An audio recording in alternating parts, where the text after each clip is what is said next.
O Santos fechou a contratação do atacante Gustavo Cabadeiro, de 23 anos, que estava no Nacional do Paraguai. O jogador também já passou pelo Ameliano e pelo Capiatá, ambas equipes do Paraguai também.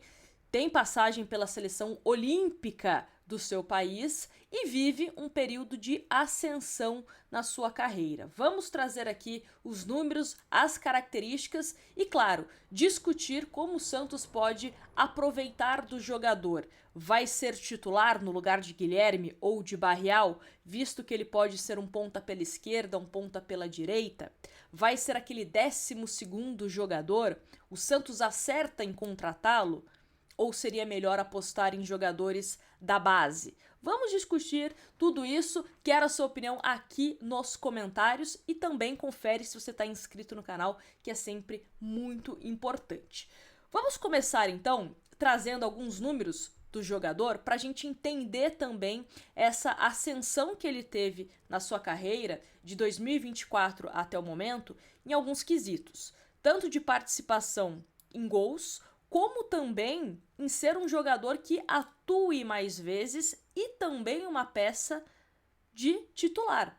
Ser um jogador importante para a sua equipe. Então vamos lá, em 2022 ele realizou 29 jogos, 17 como titular, marcou 5 gols e realizou 4 assistências. Em 2023, 28 jogos, 10 como titular, 2 gols e 1 assistência. E aí em 2024 ele começa a ter um desempenho mais interessante, mais participativo, com 49 jogos, sendo 39 como titular, 8 gols marcados e 3 assistências. Em 2025, nessa temporada, ele fez 24 jogos, 21 como titular, 10 gols, 1 assistência, 3 pré-assistências, né, que é aquele passe antes da assistência em si. Atuou 90 minutos em 8 jogos e tem uma média de 2,7 finalizações por jogo. Se você pega essa média de finalização por jogo em comparação a outros pontas, tá ali dentro da média esperada, tá? E tem o mapa de calor aí na tela, onde mostra que ele é um jogador que sabe jogar tanto pelo lado direito como pelo lado esquerdo. E aí vem a pergunta: Nájila, vai ser titular no lugar do Guilherme, no lugar do Barreal? Vale a gente também pontuar que o Barreal, ele tá quebrando um galho na ponta direita, porque ele preferencialmente prefere atuar pelo lado esquerdo, ou como um meia, ou como um ponta, até mesmo como um ala, lateral, enfim. Até o Kleber Xavier, né, confidenciou isso, que ele entende a importância dele atuar no lado direito, mas ele prefere o lado esquerdo. O Guilherme é um jogador que tem uma recomposição hoje no Santos e o próprio Barreal importante em termos táticos, de você ajudar a fechar espaços, principalmente quando você enfrenta equipes que têm pontas e laterais que sobem bastante. E aí eu vou dar um exemplo do Flamengo. O jogo contra o Flamengo teve uma certa importância de Barreal e Guilherme, até para você não deixar os seus laterais sobrecarregados, porque são jogadores táticos que fazem esse jogo, né, de ajudar ali no ataque, mas também defensivamente para fechar espaços.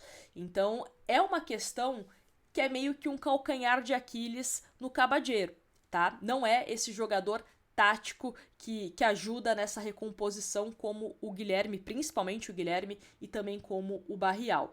Ele é um jogador muito mais ligado a essa parte ofensiva, né? Eu sempre faço essa brincadeira de que, pô, atacante tem que atacar. Mas em termos de coletividade, não sei se é uma questão que pode pesar na hora de ser titular ou não. E é um jogador também que tem alguns números assim de erros, né, de passes, que chamam um pouco de atenção. Então é uma questão que tem que calibrar um pouco esse passe do Cabadeiro, porque você acaba, né, devolvendo a bola para o adversário e pode te render um contra-ataque, você tomar um gol assim por conta de um erro de passe, né? Ainda mais jogando no futebol brasileiro, onde os jogadores são muito mais ligados nesse sentido, né? Que você tem muito mais dificuldade jogando no futebol brasileiro, por exemplo, do que numa liga paraguaia. O nível é diferente. Igual quando a gente falava, uma coisa é você jogar bem numa Série B, outra coisa é você conseguir jogar bem numa Série A. Então a mesma coisa, a gente tem que ponderar também esses bons números atualmente na Liga Paraguaia, porque no Campeonato Brasileiro a exigência, os adversários que ele vai enfrentar são muito mais complicados. E principalmente essa questão do passe. Se já chama atenção de forma negativa esses errinhos de passe que ele tem lá no Paraguai, no futebol brasileiro, tem que reforçar ainda mais esse cuidado.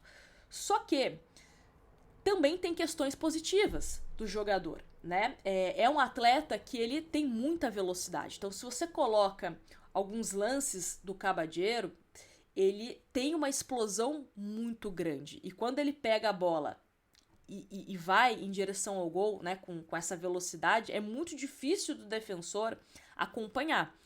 Seja o zagueiro, seja volante, seja lateral. Então, ele pode ser essa válvula de escape do Santos, e aí pode ser como titular, pode ser como um jogador entrando num segundo tempo, que dê essa válvula que o Santos ainda não tem.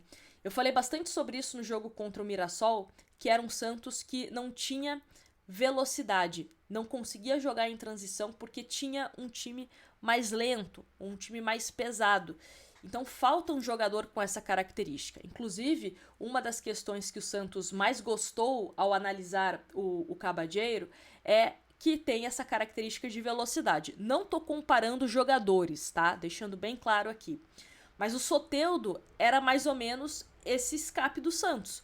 Quando o Santos roubava a bola, acionava sempre o Soteldo, que era o jogador de velocidade. Repito, não estou comparando jogador, estou comparando a ideia de você roubar a bola e jogar em transição e ter esse jogador de velocidade. Porque transição é isso, é velocidade.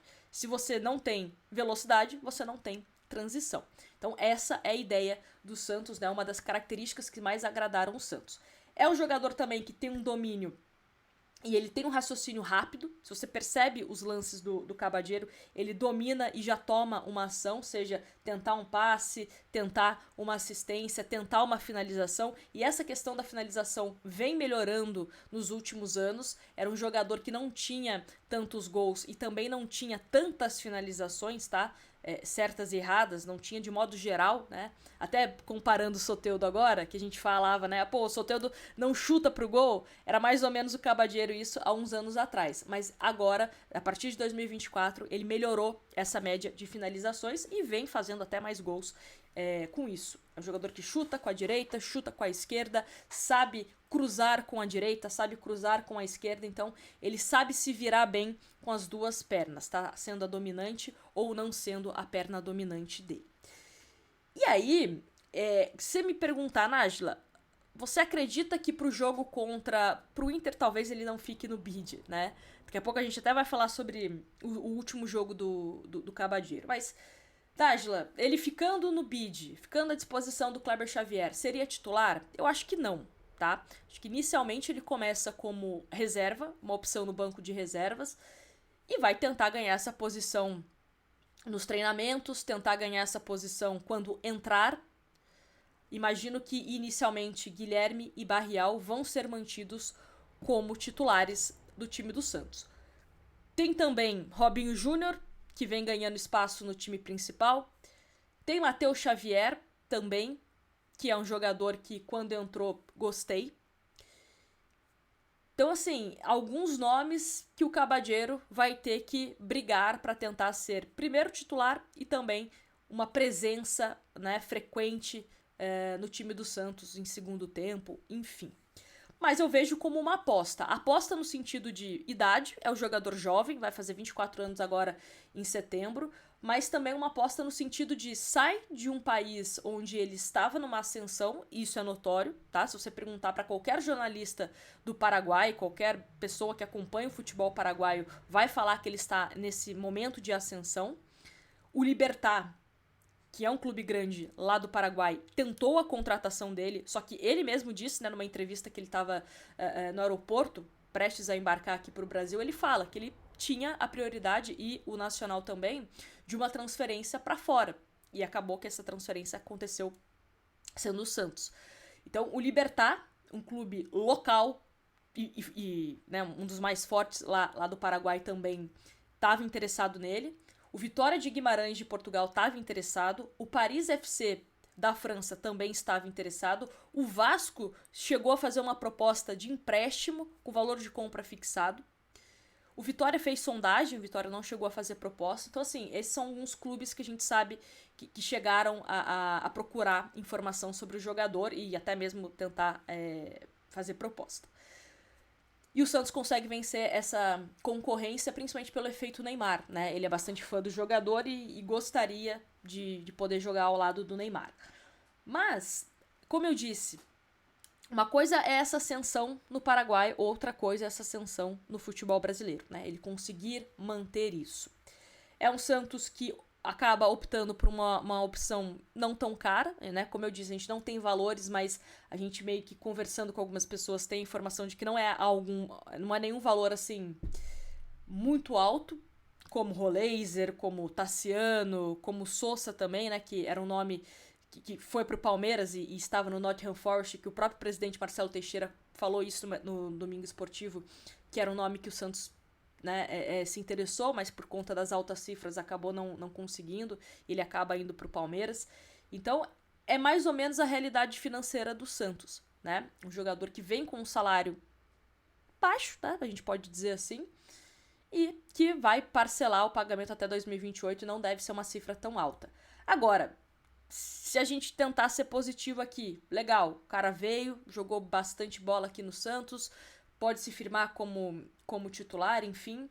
É um jogador jovem, que vai completar 24 anos agora em setembro, que o Santos pode conseguir uma revenda interessante, né? Pode valorizar o jogador e conseguir um dinheirinho lá na frente, além, é claro, da gente esperar que ele ajude tecnicamente. Mas eu vejo mais no campo de chegar para compor elenco. Não vejo inicialmente que venha para ser titular. Espero que eu esteja enganada, porque o Santos hoje precisa de um jogador para ser solução. Tanto para o ataque, como também para a lateral direita, como também para a zaga. O Santos não pode ficar apenas contratando jogador para inflar a sua folha salarial. O Santos precisa contratar jogadores que vão resolver problemas. Então, será que vai conseguir fazer isso? Vamos ver, né? Espero que seja, assim, uma solução, tá certo? Mas me conta aqui nos comentários o que você espera desse jogador. E não esquece de deixar o seu like e se inscrever no canal, que é sempre muito importante, tá bom? Grande abraço pra vocês e até um próximo vídeo.